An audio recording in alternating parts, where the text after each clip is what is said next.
할렐루야. 우리 좌우에 계신 분들과 이렇게 인사하겠습니다. 함께라서 행복합니다. 함께라서 행복합니다. 우리 다시 한번 우리의 마음을 담아서 인사하겠습니다. 함께라서 행복합니다. 이 초대교회에 그 예수님을 믿는 이 남녀의 큰 무리들이 더해지고 또 사도들을 통해서 이 병든 사람들이 모두 치료받고 또 귀신이 쫓겨가는 이 기적이 일어날 때 대제사장들과 사두개인들은 다 마음의 시기가 가득했다라고 기록을 하고 있습니다. 17절입니다.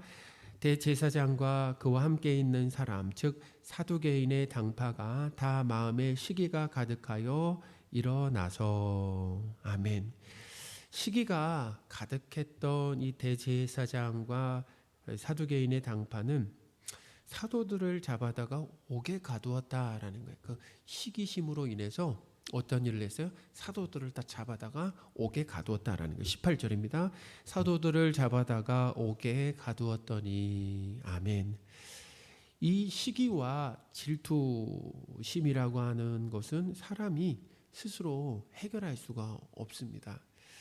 다른 사람이 나보다 잘 되는 것, 그러니까 기준이 나예요. 다른 사람이 나보다 잘 되는 것, 내가 소유하지 못한 것을 상대방이 가지는 것, 또 내 것이라고 생각되는 인기나 영향력을 점점 상대방에게 빼앗기는 것을 배아파하고 못 견딘다라는 거예요.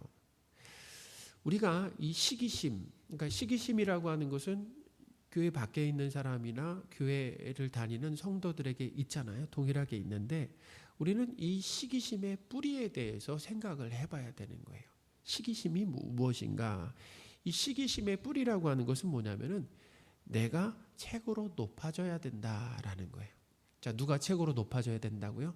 내가 최고로 높아지고 나만 주목받아야 된다라고 하는 그 생각에서 시기심이 나온다라는 거죠. 그러니까 하나님의 자리에 앉으려고 하고 하나님 행세를 하려고 하는 사람에게서 이 시기심이 아주 강하게 나타난다라는 거예요. 그러니까 누가 제일 높으십니까? 하나님이 높으시잖아요. 근데 누가 제일 높아지려고 그래요? 내가 높아지려고 하고 나만 주목받으려고 한다라고 하는 게 뭐냐면은 바로 내가 누구 자리에 앉는 거라고요? 하나님 자리. 하나님 행세를 하려고 하는 사람들에게 강하게 나타나는 것이 바로 뭐냐면 이 시기심이다라고 하는 것을 우리는 뭐냐면 그걸 기억해야 돼요. 이 대제사장들과 사두개인들은 종교적 열심이 있었잖아요. 하나님에 대해서 자주 이야기를 했습니다. 하나님에 대해서 가르치기도 하고 하나님에 대해서 자주 얘기했지만 그들의 시기심이라고 하는 것은 해결이 됐습니까? 안 됐습니까? 해결이 되지 않았다라는 거예요. 이 사도 바울은 로마서를 기록하면서 마음에 하나님 두기를 싫어하는 사람들에게 나타나는 그 모습 중에 뭐가 있냐면 시기가 있다라고 얘기했습니다. 그러니까 마음에 하나님을 마음에 두려고 하지 않는 사람들에게 나타나는 그 잘못된 모습 중에 뭐가 있냐면 시기가 있다라는 거예요. 로마서 1장 28절 29절입니다. 또한 그들이 마음에 하나님 두기를 싫어하며 하나님께서 그들을 그 상실한 마음대로 내버려 두사. 그러니까 상실한 마음, 하나님 없는 상태로 그냥 내버려 두신다라는 것입니다. 그래서 합당하지 못한 일을 하게 하셨으니, 이제 합당하지 못한 일이 뭔지 나오는데 곧 모든 불의와 추악과 탐욕과 악의가 가득한 자요 시기, 이렇게 나오잖아요. 시기. 그러니까 하나님이 안 계시면, 마음에 안 계시면 어떻게 살아간다라는 거예요? 탐욕과 시기로 살아갈 수밖에 없다라는 것을 가르쳐 주는 거죠. 그러니까 이 사람의 시기심이라고 하는 것은 우리 마음에 하나님 두기를 싫어할 때 강하게 자리 잡는다라는 거예요. 그러니 이 시기심이라고 하는 것은 우리 마음에 성령 하나님이 계셔야만 해결되는 문제다라는 것입니다. 누가 계셔야 돼요? 성령 하나님이 우리 안에 계시면 우리에게 있는 이 시기심과 질투심이라고 하는 것이 그때서야 비로소 해결된다라는 거예요. 대제사장과 이 사두개인들의 마음에 성령 하나님이 안 계신다라는 것을 알 수 있잖아요. 그러니까 성령 하나님이 안 계시니까 강력하게 그 시기심이 역사하는 거잖아요. 그 시기심이 그들을 끌고 가는 거잖아요. 시기심에 그냥 붙들려 사는 거 아니겠습니까? 그들의 시기심은 결국 이 죄 없는 사도들을 감옥에 가두는 죄까지 저질렀다라고 하는 것을 우리가 볼 수 있습니다. 사랑하는 여러분, 성령 하나님께서 도와주셔야 우리의 시기심이 해결된다라고 하는 거예요. 세례 요한은 그의 제자들이 이제 세례 요한에게 와서 이렇게 얘기했습니다. 사람들이 모두 예수님께 세례를 받으려고 모여든다라고 했을 때, 그러니까 점점 이제 세례 요한에게 나왔던 사람들이 누구에게 가는 거예요? 이제 전부 다 예수님께로 세례 받으러 가는 모습을 보면서 제자들이 이제 얘기를 하는 것입니다. 이제 다 예수님께 세례를 받으러 갑니다. 사실 예수님이 세례를 준 게 아니라 제자들이 줬다라고 그러잖아요. 근데 하여튼 다 그쪽으로 몰려가는 거예요. 그때 이 사도 그 세례 요한은 대책을 세우자라고 얘기하지 않았습니다. 그걸 불편해하지 않았어요. 뭐라고 얘기했냐면 예수님은 흥하여야 하겠고 나는 쇠하여야 하리라 라고 했습니다. 요한복음 3장 30절입니다. 그는 흥하여야 하겠고 나는 쇠하여야 하리라 아니라. 아멘. 그 시기심이 생길 수 있는 그런 상황에서 세례 요한은 이 시기심을 내려놓을 수가 있었다라는 것입니다. 이게 참 놀랍죠. 사람으로서는 이게 불가능한 거예요. 하나님께서 사랑하시는 성도 여러분, 시기심에 붙들리고 시기심이 나를 끌고 가면은 내 삶과 다른 사람의 삶을 갉아먹고 파괴하는 결과만 생겨난다라는 것입니다. 저도 그래요. 시기심, 성령 하나님이 안에 계시지만 문득문득 하나님이 은혜 주시지 않으면 시기심에 붙들릴 때가 있다라는 것입니다.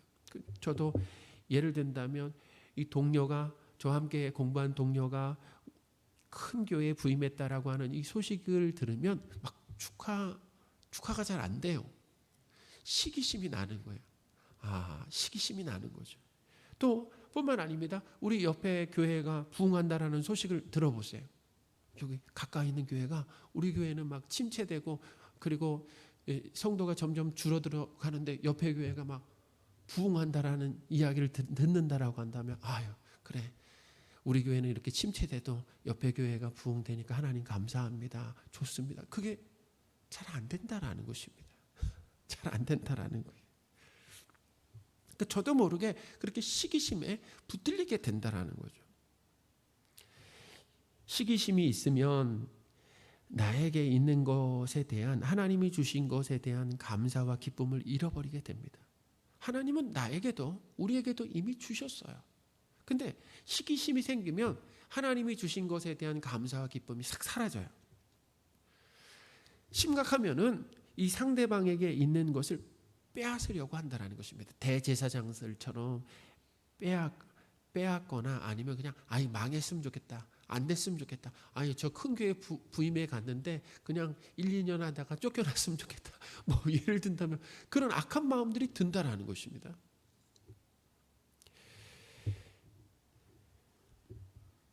시기심에서 벗어나면 상대방을 진심으로 축하해 줄 수 있어요. 그리고 사실 그것은 누가 허락하신 거예요? 하나님이 허락하신 거잖아요. 하나님이 하나님의 뜻에 따라서 허락하시는 겁니다. 그러니까 하나님이 주권을 인정하는 거죠. 하나님께서 하나님의 뜻 가운데 그 상황을 허락하셨구나. 하나님의 뜻을 인정하는 거예요. 하나님의 주권과 뜻을 인정하는 거 아니겠습니까? 그리고 내 것에 만족하며 감사할 수 있게 된다라는 거죠.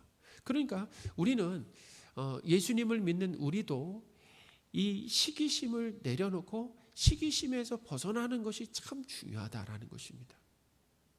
그래서 사도행전을 통해서도 우리에게, 성경을 통해서도 우리에게 가르쳐 주는 것은 뭐냐면, 그래서 하나님이 우리에게 성령을 보내주시는 거예요.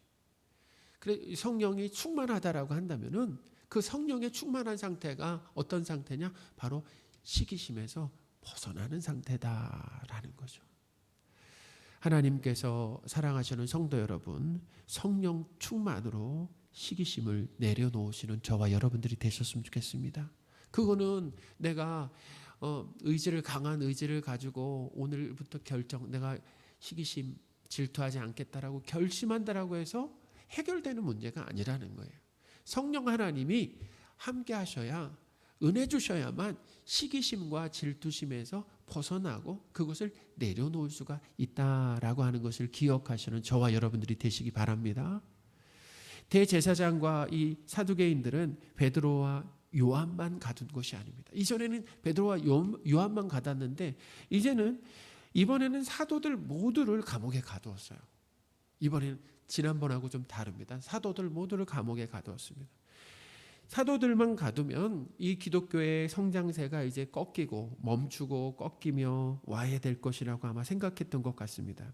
그런데 마침 그날 밤에 주의 사자라고 얘기하는데 누구냐면은 하나님 보내신 천사죠. 하나님 보내신 천사가 감옥의 문을 열고 사도들을 밖으로 데리고 나왔다라는 거예요. 19절입니다. 주의 사자가 밤에 옥문을 열고 끌어내어 이르되 아멘. 하나님은 누굴 보내신 거예요? 하나님 천사가 스스로 온 것이 아닙니다. 자, 무슨 그 천사를 뭐라고 표현하고 있습니까? 주의 사자라고 얘기하고 있잖아요. 그 말은 뭐냐면 하나님 보내셨다는, 하나님께 소속된 천사. 누가 보내신 거예요? 하나님 보내신 겁니다. 그러니까 하나님은 천사를 보내셔서 사도들을 감옥에서 나오게 하셨다라는 것입니다. 우리가 이것을 통해서 영적인 세계에서 일어나는 일들에 대해서 이제 그런 배울 수 있는 것이 뭐냐면, 하나님은 직접 일하시지 않고 이 천사들을 통해서 일하신다는, 천사의 존재가 있습니다. 천사를 통해서 일하신다라는 것을 알 수 있죠. 이 보이지 않는 영적 세계에서 이 사탄도 있다고 말씀드렸잖아요. 사탄은 어떤 일을 합니까? 성도를 죄짓도록 그렇게 유혹하고 부추기는 그 강력한 세력이 있기도 하지만, 성도를 돕는 이 천사의 활동도 있다라고 하는 것을 기억하시기 바랍니다. 우리 눈에 보이지 않지만 누가 활동하고 있는 거예요?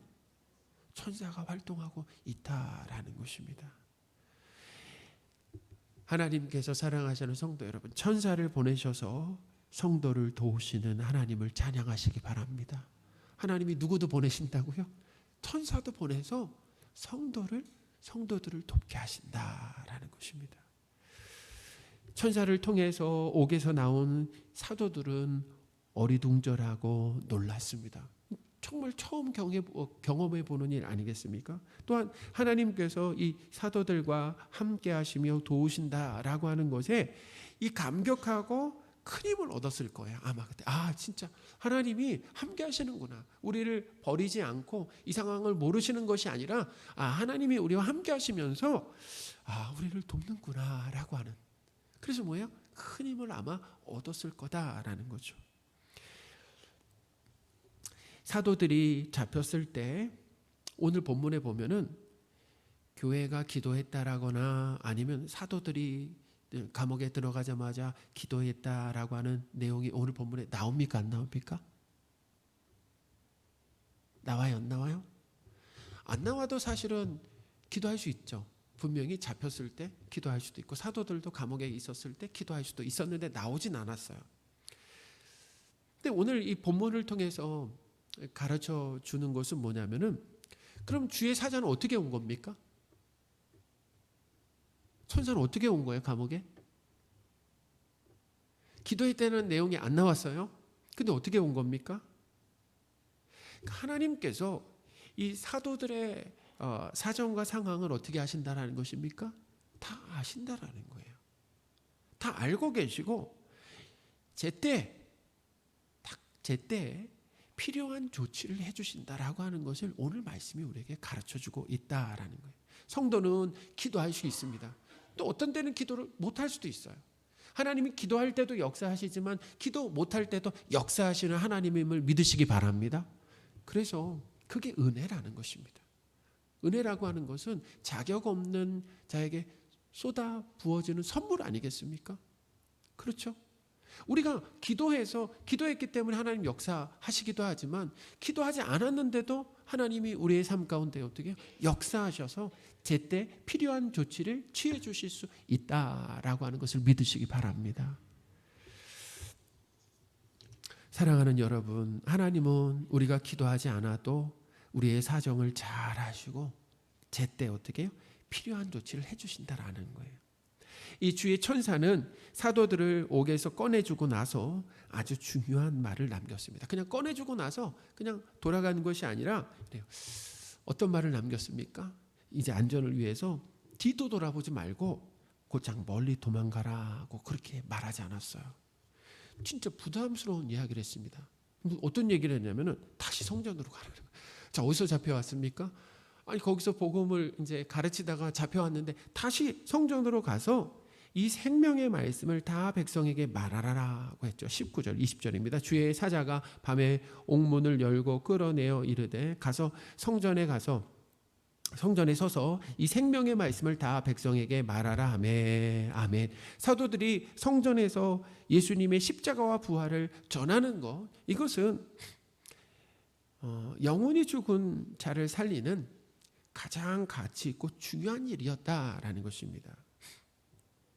천사는 말씀을 다 백성에게 전하라라고 하지 않았어요. 그 앞에 수식어가 있어요. 무슨 수식어입니까? 생명의 말씀이다라는 거예요. 생명의 말씀. 그러니까 천사는 생명의 말씀을 백성들에게 말하라라고 했죠. 그러니까 죽고 사는 것보다 더 중요한 문제는 없다라는 것입니다. 이 천사의 말을 들은 이 사도들은 오늘 본문에 보니까 어떻게 했다라고 합니까? 예? 순종을 했어요. 근데 순종도 보통 순종이 아니라 어떤 순종을 했습니까? 즉각적으로 곧바로 순종을 했다라는 거예요. 21절입니다. 그들이 듣고 새벽에 성전에 들어가서 가르치더니 아멘. 즉 감동이 되는 것이 저게 뭐예요? 언제요? 듣고 새벽에라는 거예요. 들어갔어요. 성전에 들어갔습니다. 근데 언제 들어갔다고요? 새벽에. 분명히 아마 이 새벽쯤에 나왔을 거란 말이에요. 감옥에서. 그러면 감옥에서 나왔으니까 감옥 참 힘들었잖아요. 피곤하잖아요. 밤도 됐고 사람들이 없을 수도 있으니까 잠깐 쉬다가 오후쯤에 나와가지고 그래서 전할 수 있잖아요. 근데 그러지 않았다라는 것입니다.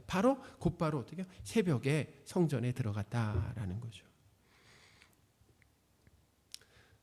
즉각적으로 순종했고, 그리고 천사들의 말을 통해서 알 수 있는 것은 그만큼 복음을 전하는 일은 시급하다라는 것입니다.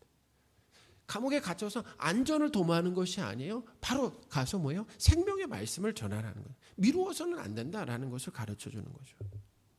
하지 말라라고 해도 어떻게 해야 된다라는 것입니까? 그거는 해야 된다라는 거예요. 하지 말아라. 그래서 잡혀왔잖아요. 근데 또 잡혀왔는데 또 그 일을 하라는 거예요. 대제사장과 이 종교 지도자들이 공회를 소집했습니다. 이제 다음 날 아침에. 그리고 사도들을 이제 옥에서 잡아오라고 시켰어요. 21절입니다. 그들이 듣고 새벽에 성전에 들어가서 가르치더니 대제사장과 그와 함께 있는 사람들이 와서 공회와 이스라엘 족속의 원로들을 다 모으고 사람을 옥에 보내어 사도들을 잡아오라 하니, 옥에 갔던 부하들은 돌아와서 옥에서 사도들을 보지 못했다라고 보고를 했습니다. 이렇게 얘기해. 아니 옥은 든든히 잠겨 있었고 그 간수들이 지키고 있었는데 그 안에 열고 들어가 보니까 한 사람도 없었다라는 거예요. 그러니까 정말 귀신이 고칼로르신 거죠. 이 설명이 안 되는 상황이라는 것입니다. 22절 23절입니다. 부하들이 가서 옥에서 사도들을 보지 못하고 돌아왔습니다. 그리고 보고를 합니다. 이르되 우리가 보니 옥은 든든히 잠겨 있었다는, 열려 있었던 것도 아니야, 잠겨 있었어요. 우리 보통 그 도망가면 옥을 열어놓고 가지 다시 나와서 다시 잠그진 않잖아요. 잠가놓고 가진 않잖아요. 빨리 좀 도망가야 되는데 그럴 시간이 어디 있어요? 잠겨 있었고 지키는 사람이 있었는데 문을 열고 보니까 그 안에 한 사람도 없었다라는 것입니다. 곧 있으니까 어떤 사람이 와서 그래요. 옥에 갇혔던 사도들이 지금 어디에 있다라고 얘기합니까? 성전에 서서 이 백성들을 가르친다라고 보고를 했습니다. 25절입니다. 사람이 와서 알리되 보소서 옥에 가도 어떤 사람들이 성전에 서서 백성을 가르치더이다 하니 아멘. 사도들이 옥에서 나간 것도 풀리지 않는 의문인데 그들이 도망가지 않았다는, 다시 성전에서 백성들을 가르친다라는 건 이건 두려움입니다. 어떻게 이럴 수 있을까? 두려워서라도, 저 같았으면 두려워서라도 도망갔을 텐데, 그죠? 근데 오히려 이 사건은 대제사장들과 사두개인들을 두렵게 만든, 충격에 빠지게 만드는 일이었다라는 것입니다. 어떻게 다시 거기서 복음을 전할 수 있을까? 성전 맡은 자와 그의 부하들이 다시 이 사도들을 잡으려고 갔어요. 그런데 본문에 보니까 강제로 하지 못했다라는 거예요. 폭력을 쓰지 못했다라는 것입니다.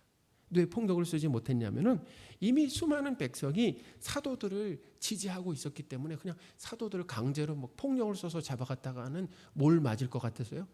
돌을 맞을 것 같은 분위기라 뭐예요? 그냥 강제로 하지 못했다라는 거예요. 그들은 무력을 쓰지 않고 사도들을 체포해서 이제 사내들인 공회 앞에 세웠습니다. 그 유대의 최고 법정이죠. 그때 이 대제사장은 사도들에게 예수님의 이름으로 백성들을 가르치지 말라라고 언금했는데 왜 어기고 온 예루살렘에 너희의 가르침을 퍼뜨렸냐 이렇게 따져 물었다라는 거예요. 참 대제사장의 그 말을 통해서 우리가 알 수 있는 건 뭐냐면 이미 제자들이 온 예루살렘에 뭐 했다라는 것입니까? 그 예수의 십자가와 부활의 복음을 어떻게 다 전했다는 거예요. 가득 채웠다라는 것입니다. 그들의 가르침으로 가득 채우고 그걸 다 퍼뜨렸다라고 대제사장이 그렇게 이야기를 하고 있다라는 거예요. 그때 베드로와 사도들은 사람보다 하나님께 순종하는 것이 옳다라고 대답을 했습니다. 29절입니다. 베드로와 사도들이 대답하여 이르되 사람보다 하나님께 순종하는 것이 마땅하니라. 아멘. 사실 이 성도는 나라의 지도자들에게 순종하며 따르는 것이 맞잖아요. 대제사장의 말을 들어야 되잖아요. 그렇죠? 말을 들어야 됩니다. 그러나 이 지도자들의 뜻이 하나님의 뜻과는 다를 때 자, 누구의 말을 들어야 됩니까? 하나님의 말을 들어야 되는 거죠. 하나님의 말씀을 듣는 것이 옳고 맞다라는 거예요. 하나님은 이 생명의 말씀을 예루살렘에 사는 모든 사람에게 전하기를 원하셨습니다. 사도들은 핍박에서 벗어나거나 아니면 사람을 기쁘게 하기 위해서 하나님 말씀에 불순종하지 않았어요. 불순종하면 어떤 일이 핍박에서 벗어날 수 있잖아요. 그렇죠? 그리고 사람을 기쁘게 할 수 있잖아요. 근데 그 길로 가지 않았다라네. 핍박이 있었지만 그리고 뭐예요? 이 종교 지도자들과 껄끄러운 관계가 되어도 하나님을 기쁘시게 하기 위해서 복음 전하는 일에 순종했다라고 하는 것을 오늘 본문이 우리에게 가르쳐주고 있습니다. 성도는 누구인가? 어떤 사람인가? 하나님의 기쁨을 위해서 하나님께 순종하는 사람이다라는. 사람을 기쁘게 하는 것이 아니에요. 사람의 눈치를 보는 것이 아닙니다. 사람을 두려워하는 것이 아니에요. 사람은 존경하되 귀하게 대하되 사람을 두려워하거나 하나님보다 사람을 더 두려워하거나 하나님보다 사람의 눈치를 더 보거나 하나님보다 사람을 더 기쁘게 하는 것이 아니라 하나님을 기쁘게 하기 위해서 하나님께 순종하는, 사람들과의 관계가 껄끄러워질지라도 하나님께 순종하는 것, 그것이 성도다라고 하는 것을 가르쳐 주고 있습니다. 요즘에 전도하기가 쉽지가 않습니다. 학교 앞에도 제가 최근에 학교 앞에 이렇게 딱 가니까 팻말로 아예 꽂아놨어요. 특정 종교 여기서 전도하지 말아라. 이렇게 팻말로 학교 앞에 이렇게 붙여놨어요. 학교 앞에서 전도하지 말아라. 이제 교회에만 써놓기 그러니까 아마 학원 전단지도 나눠주지 말아라 이렇게 써놨는데 요즘에는 학교 앞에서 전도하는 것이 어렵습니다. 그래서 전도하려고는 한 200-300m 떨어진 곳에서 나올 때 그 아이들을 만날 수 있는, 학교 앞에서. 아파트도 마찬가지입니다. 곧바로 신고가 들어와요.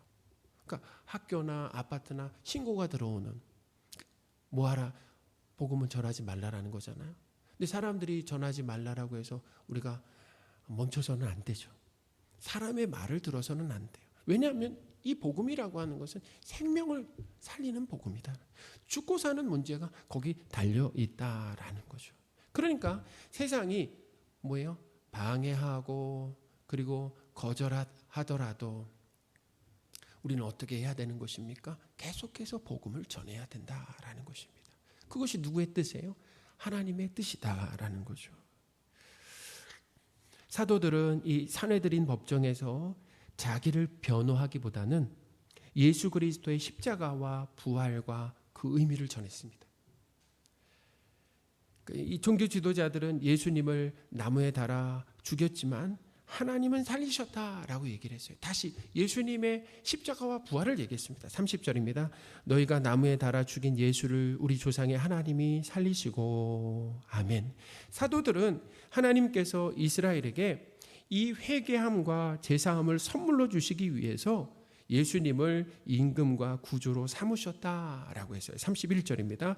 이스라엘에게 회개함과 제사함을 주시려고 그를 오른손으로 높이사 임금과 구주로 삼으셨느니라. 아멘. 택한 백성의 죄를 대신해서 십자가에서 죽으시고 부활하신 이 예수님이 누구라는 것입니까? 왕이다. 왕이시고 온 세상의 왕이시고 구원자이시고 주인이시다라는 것을 그 법정에서, 그러니까 자기를 변호한 게 아니에요. 그 법정에서도 뭐야? 그 아주 간단하게 뭘 전한 것입니까? 생명의 말씀을 전했다라는 것입니다.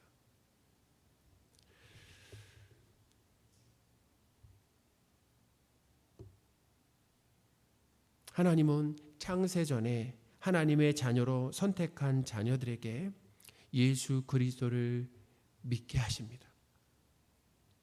하나님이 하시는 일이 뭐라고요? 창세전에 이미 하나님의 자녀로 선택된 자들에게 어떤 일을 하신다고요? 예수 그리스도를 믿게 하신다. 근데 예수님을 누구로 믿게 하시는 것입니까? 왕으로, 구원자로, 주인으로, 하나님으로 믿게 하신다라는 것입니다. 그리고 뭘 선물로 주십니까? 바로 회개함과 제사함을 선물로 주신다라는 것입니다. 할렐루야. 이 일을 하시는 데 있어서 성도들을 사용하시는 거예요. 통로로 누구를 사용하시는 겁니까? 사도들, 교회, 성도들을 사용하시는 것이다.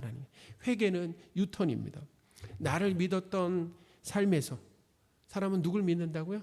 나를 믿었던 삶에서 예수님을 믿고 순종하는 삶으로 180도 방향을 전환하는 것이 회개입니다. 그게 회개예요.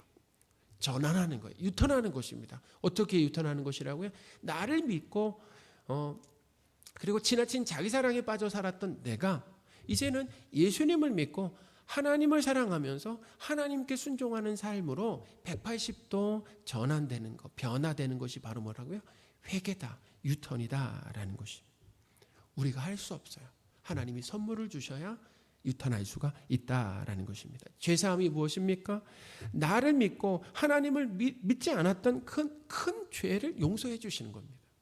그 죄라고 하는 것은 예수님이 십자가에서 죽으실 만큼이나 뭐예요? 큰 죄다라는 그 큰 죄를 어떻게 해요? 용서해 주신다라는 거죠. 회개와 제사함은 하나님의 선물입니다. 우리가 노력해서 얻은 대가가 아니에요. 순종해서 헌신해서 그만한 조건을 갖추어서 하나님이 우리에게 이 회개와 제사함을 주시는 것이 아니다 라는 겁니다.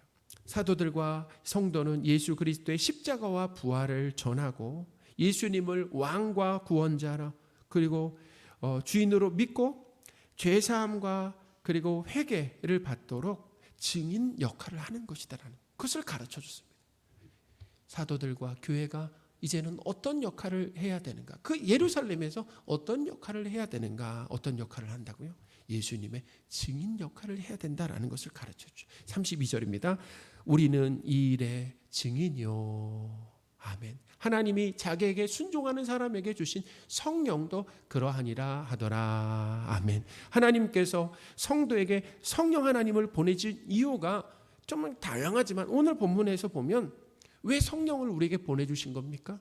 그것은 예수님의 증인 역할을 잘 하라고 우리에게 성령 하나님을 보내주셨다라는 것입니다. 역시 우리 스스로는 할 수가 없어요. 사랑하는 여러분, 이 땅에 존재하는 동안 예수님의 증인으로 사시기 바랍니다. 가장 중요한 일이에요. 저는 그게 본업이라고 생각이 됩니다. 그게 본업이에요. 가장 중요한. 예수님의 증인으로 사는 건 나중으로 미루지 마시기 바랍니다. 세상이 반대하고 거절해도 계속 전도하시기 바랍니다. 세상이 반대하고 거절해도 계속 뭘 해야 된다고요? 전도하는 것이 누구의 뜻이라고요? 하나님의 뜻이다라는 거예요. 사람의 말을 듣는 것보다 하나님 말씀에 순종해야 된다라는 거예요. 예수님의 십자가와 부활을 전하는 것은 죽은 사람을 살리는 가장 중요한 일이고 가족과 이웃에게 가장 귀한 선물을 전해주는 것이다라는 거예요. 우리의 본업은 예수님의 증인입니다. 이 본업을 하기 위해서 공부도 하는 것이고 일도 하는 것이고 사람도 만나는 것이다라는 거죠. 예수님의 증인으로 살라고 성령 하나님을 보내주셨습니다.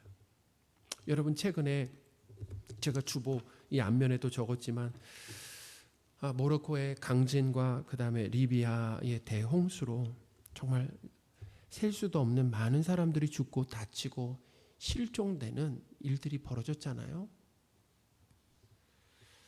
우리가 살고 있는 이 세상이라고 하는 것은 점점 좋아지기보다는 나아지기보다는 이제 끝날 조짐을 보이고 있습니다. 하나님이 성경에서 우리에게 말씀하신 거 아니겠습니까?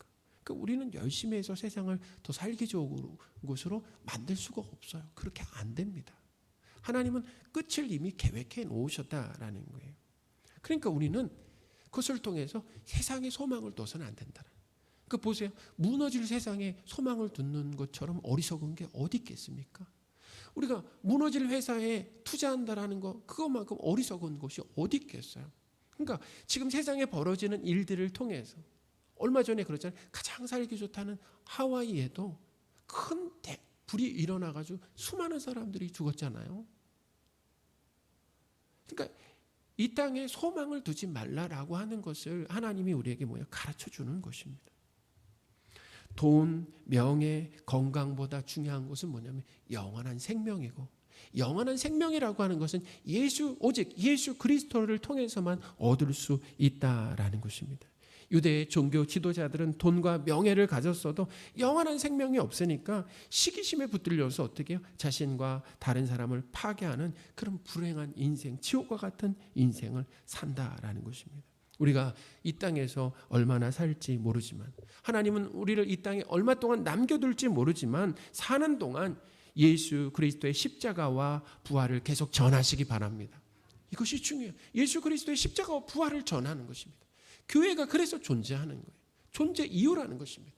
이 땅의 교회의 존재. 성도가 이 땅에 존재하는 중요한 이유 중에 하나는 바로 예수 그리스도의 십자가와 부활을 전하고 예수님께서 왕이다, 구원자 되심을 가족과 이웃에게 전하시는. 그래서 우리 가족과 친지들도 지인들도 회개와 그리고 죄사함의 은혜를 받는 그런 역사가 일어났으면 좋겠습니다. 우리가 누구입니까? 예수님의 증인이다라는 거예요. 내가 누구입니까? 예수님의 증인이다라는 거예요. 우리가 경험하고 있는 그 부활하신 예수님, 우리 안에 계시잖아요. 그 부활하신 예수님, 우리의 죄를 위해서 십자가에서 죽으신 그 예수님이 진정한 왕이시고 그리고 구원자이시고 주인이시다라고 하는 이 메시지 우리가 경험했습니다. 그래서 증인이에요. 그리고 우리는 증거해야 된다라는 것입니다. 예수님의 증인으로 사시는 저와 여러분들이 되셨으면 좋겠습니다. 이렇게 증인으로 사는 삶에 보세요. 사도들과 성령 하나님 함께 하셨다라는 거예요. 함께 하시는 그 성령 하나님께서 우리와도 함께 하시면서 예수님의 증인으로 넉넉하게 살게 하신다라고 하는 것을 믿으시는 저와 여러분들이 되셨으면 좋겠습니다. 아멘.